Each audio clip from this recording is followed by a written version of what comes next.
মানে এই মাথা দিয়ে ঢুকে ইন্দা বাইর হয়ে যায়। আমি উঠে বসতেছি তখনও গুলি করতেছে। পুলিশ টার্গেট করে আমার এই কান ছিঁড়া যায়। তো দুই কান এমনি ধইরা উপর দিকে করার পরে আমার এদিক দিয়ে একটা লাইট বুলেট যায়। হেলিকপ্টার থেকেও ছড়া বুলেট মারে। আবার অনেকের নাকি মারাও গেছে শুনতেছি সকালের দিকে যায়। তো তার ভিতরে একটা ভাইকে আপনার কোথাও থেকে জানি গুলি আসলো, আসার পরে ভাইয়ের যত শরীরের মানে এই মাথা দিয়ে ঢুকে ইন্দা বাইর হয়ে যায়। তো ভাইয়ের শরীরের আর কি যে রক্তগুলো আছে সব আমার শরীরে। তো এটা দেখে আমার হাত পা কাঁপা উঠে যায়। তারপরে আমার মুখে পুরো বন্ধ হয়ে যায়, কথা বলতে পারি না। ওখানে চিটাগাং রোড আর কি আদমজি রোডের মাথা আছে। ওই মাথায় যাওয়ার পরে আপনার মনে করেন পুলিশ একটা সাউন্ড দিয়ে তার টিয়ার শেল মারলো, মারার পর পুরো অন্ধকার হয়ে গেল। আমরা কথা নিঃশ্বাসও নিতে পারতেছি না টিয়ার শেলের ধোয়াতে। এক পর্যায়ে আপনার পুলিশ 10-12 জন ইয়াতে উঠলো। ফুট ওভার ব্রিজ আছে ওখানে, যেটা ফুট ওভার ব্রিজে উঠার পরে আপনার মনে করেন ওনারা ফার্স্টে একটা টিয়ার শেল মারছে, সাউন্ড গ্রেনেড, আর ওই লোকে একটা ছড়া বুলেট মারছে। মারার পরে ছড়া বুলেটটা আমার এই দিক দিয়ে যায়, যাওয়ার পরে আমার কানটা দিয়ে ফাটে না আমার এই জায়গায়, আমার পিছ দিয়ে গিয়ে ফাটে। আরেক ভাইয়ের পুরো শরীরে, দুজনের শরীরে ফাইটা জায়গা পুরো ছড়া বুলেটটা এই দিকে যা আছে। আমার এই কান ছিঁড়া যায়। কান ছিঁড়া যাওয়ার পরে আমি এমনি কান ধইরা, আর হলো সাউন্ড গ্রেনেড ফাটার পরে আমি কানে কিছু শুনতেছি না। তো দুই কান এমনি ধইরা উপর দিকে করার পরে আমার এদিক দিয়ে একটা লাইট বুলেট যায়, যে বুঝতে পারি কিছু একটা গেছে। যাওয়ার পরে আমি অজ্ঞান হয়ে যাই। উঠার পরে দেখি আমার চারপাশে শুধু লাশ, আমি মাঝখানে শুয়ে আছি। আর একটা শেল্টার ছিল, ওই শেল্টারের ওই জায়গায় অনেকেই ওই যে যারা ছড়া বুলেট খেয়েছে তাদের অবস্থা খারাপ, তারা ওই জায়গায় কাঁপতাছে। কেউ মানে কি কইতেছে আমার বাচ্চা চিল্লাইতেছে। তো এর ভিতরে আপনার মনে করেন উঠলাম, ওঠার পরে আপনার মনে করেন আবার এই লাশ দেখার পরে আমি আবার অজ্ঞান হয়ে যাই। অজ্ঞান হয়ে যাওয়ার পরে আপনার মনে করেন আমি এই জায়গায় দোয়া কালাম পুরা কালামা টালামা পড়ে, যে আল্লাহ যা যদি ভুল টুল করে থাকি, পাপ করে থাকি, আল্লাহ আমাকে মাফ করে দিন আল্লাহ। এটা যেটা করে আমি আবার অজ্ঞান হয়ে যাই। উঠার পরে বলতেছি আল্লাহ আমি যাতে এখনো মরিনি কে, তাহলে বোধহয় আপনি আমার মেয়েটার জন্য আমাকে বাঁচাতেছেন। আমার এইটুকু পরিমাণ সত্যি দেন যাতে আমি আইল্যান্ড পালাইতে পারি। মেয়ের বয়স তখন ছিল 13 মাস, এখন 2 বছর প্লাস চলতেছে আর কি, 2 বছরের উপরে। তো আপনার মনে করেন এই চিন্তা করার পরে আমার এই সাইডে গুলি খাওয়ার পরে এই সাইড পুরো অপস হয়ে গেছে। আমি এই হাতে কি লড়াইতে পারি কিন্তু তেমন শক্তি কাটাইতে পারি না। তো এই বাম হাত দিয়ে আইল্যান্ড, বড় আইল্যান্ড পুরো গলা হয় না, এই আইল্যান্ডটা কোনো রকম পারাইলাম। এর ভিতরে গুলি করতেছে। আমার মনে হইতেছে আপনার মনে করেন যে আমি উঠে বসতেছি তখনও গুলি করতেছে পুলিশ টার্গেট করে। পুলিশ আমার উপরে একটু বিলাকি লেগা ওই আমার হাতে 2টা ইট ছিল, আমি একদম ওনাদের সামনে গেছি, যাইয়া একদম মাথা বরাবর ইট মেয়েরা পরে আবার দৌড়ে আসতেছিল।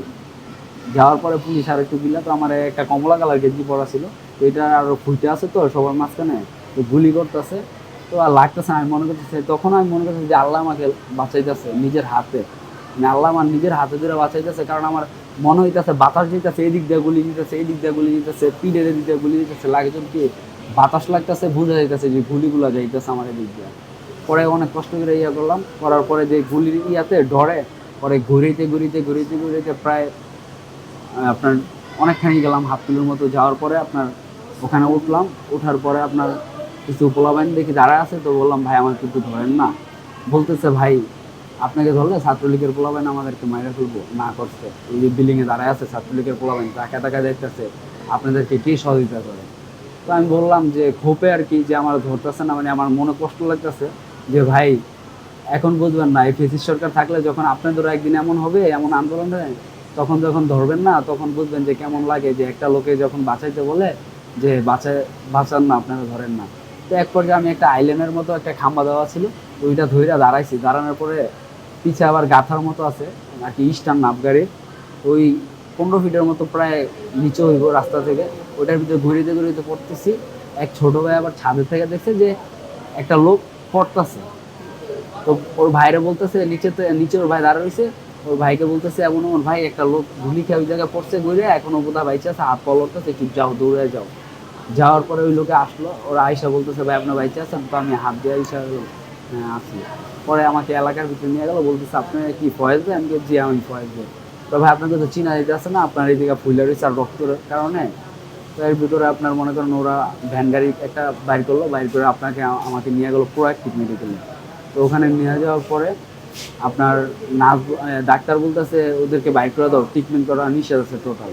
তো নার্স বলতেছে দেখেন আমরাও তো মানুষ, আপনার ডাক্তার হয়েছেন বা আমি নার্স হয়েছি কি মানুষ, যেহেতু আমাদের দেখতে হবে। পরে আমার ডাক্তার কোনো রকম প্রাথমিকভাবে আমাকে ট্রিটমেন্ট দিল। পরে আবার নার্স বলতেছে ওর তো ফ্যামিলিরও কেউ নাই, কে ডাইক দিয়া বলতেছে এই রোগীর সাথে ফ্যামিলির কেউ আছে, তো বলতেছে না ছাত্ররা দিয়ে তো চলে গেছে। তো বলতাছি নার্সের হাত ধরে যে আপনি আমার যাই বলেন, মা খালা যাই বলেন সবই আপনি, আপনি আমার বাঁচান। নার্সে ইয়া দেখে নগদ উনি কাইন্দা দিচ্ছে আমার, আমার কথা দেখে আর আমার রক্ত পড়া দেখে উনি নগদ কাইন্দা দিচ্ছে। বলতেছে রে ভাই তোদের এই অবস্থা, তোরা কেন আন্দোলনে নামলি? এই সরকার জানোস পুলিশ আগে থাকতে অর্ডার দিয়ে দিচ্ছে যে গুলি করে দিতে। পরে এক পর্যায়ে কোনোভাবে প্রাথমিকভাবে আমাকে এই জায়গায় ব্যান্ডেজ করলো, আমার গলার ভিতরে ডাক্তার ব্যান্ডেজ করে দিল। তো দম আটকে গেছে। তো নাথ বলতেছে আপনি কি করতেছেন, আপনি কি চিকিৎসা করতেছেন, কষায়ের মতো দিয়ে কাজ করতেছেন? তো বলতেছে চুপ থাকো। পরে নার্স আবার চিন্তা করলো, দেখে আমার এদিক দিয়ে আর কি নিঃশ্বাস নিতে পারতাছি না আমি। পরে নার্স ডাক্তারের কাছে রিকোয়েস্ট করলো যে স্যার ওর একটা অক্সিজেন পাইপ গলার ভিতরে ঢুকে একটা ছোট বোতল দিয়ে দেয়। পরে রিকোয়েস্ট করার পরে অ্যাম্বুলেন্সে আমাকে উঠাই দিল। অ্যাম্বুলেন্সে আমরা 4 জন ছিলাম।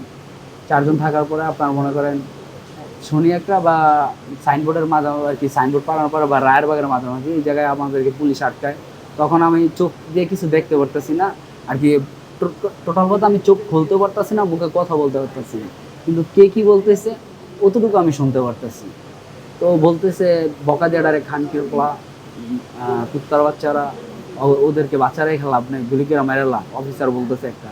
তো এর ভিতরে একটা গাড়ি আসলো, আসার পরে বলতেছে কি হয়েছে, কয় স্যার ওরা ওইয়া আন্দোলনে গুলি খেয়েছে, এদেরকে আবার গুলি করে মেলে। ওরা তো এমনি মরে গেছে, ওরা তো এমনি মারা গেছে, ওদেরকে এমনি যাইতে যেতে বাঁচে কিনা তার নাই ঠিক, ওদেরকে ছেড়ে দাও। পরে ছাড়ার পরে আমাকে ঢাকা মেডিকেল নিল। তখন আর আমার জ্ঞান নাই, রাইতে 12টার বা 12:30টার সময় আমার জ্ঞান ফিরে। তখন আমাকে মানে কিছু লোক আর কি ইসিসিতে ঢুকাইবো যে দেখবো যে আমি কি বাইচে আছি কিনা মরে গেছি। তো অনেক লোক মানে অনেক আহত, ঠিক আছে, যে আমাকে যে সিরিয়ালে ঢুকে ওই সিরিয়াল নায়িকা দেখাই গেছে। তো এর ভিতরে এক বড় ভাই আর কি এমনি বুকের ভিতরে যাতায়াত যাচ্ছে, যে আমার একটু এমনি হুশ আসে। তো যাতে যাওয়ার ভিতরে আমি ওই জ্ঞান ফেরার ভিতরে ওই ভাইয়ের হাত দিয়ে মুখ করে ধরছি আর ছাড়ি না, অমনি রয়েছি। আমাকে জিজ্ঞাসা করতেছে, কথা বলতে বলতেছে, আমি বলতে পারতেছি না। তো এর ভিতরে আপনার মনে করেন কি হলো, যে তাড়াতাড়ি আমাকে ইমার্জেন্সিতে ঢুকাইলো। ঢুকানোর পরে আপনার মনে করেন কোনো ডাক্তার নেই যা, যে ওয়ার্ড বয়রা থাকে ওনারা আর কি ছিলি করে দিলে, এক একটা ছিলি এই বড় বড় করে, ঠিক আছে। তো ট্রিটমেন্ট করার পরে এর ভিতরে আমার মোবাইল নিয়ে নাকি আমার বাসা থেকে ফোন দিছে ওনারা। আমার বউয়ের মামতো ভাই, আমার বউ আসলো, আমার বড় জ্যাঠসের আসলো, আমার বোন আসলো, 3 জন। আসার পরে আমার বউয়ের যে মামতো ভাই আছে উনি আমার চিনতে পারতেছে না, আমার বউ চিনে আমার হাতটা ধরছে, ওর কথা হয় না, আমি ওর হাত ধরছি। ধরার পরে বলতেছে যে কি আপনি চিন্তা করেন না, আল্লাহ ভরসা আপনি বাইচা থাকবেন, মনোবল হারায়েন না। ওখান থেকে এখন আমার মনোবলটা অটুট আছে যে আল্লাহ যা করে ভালো লেগে করে বাইচা থাকবেন।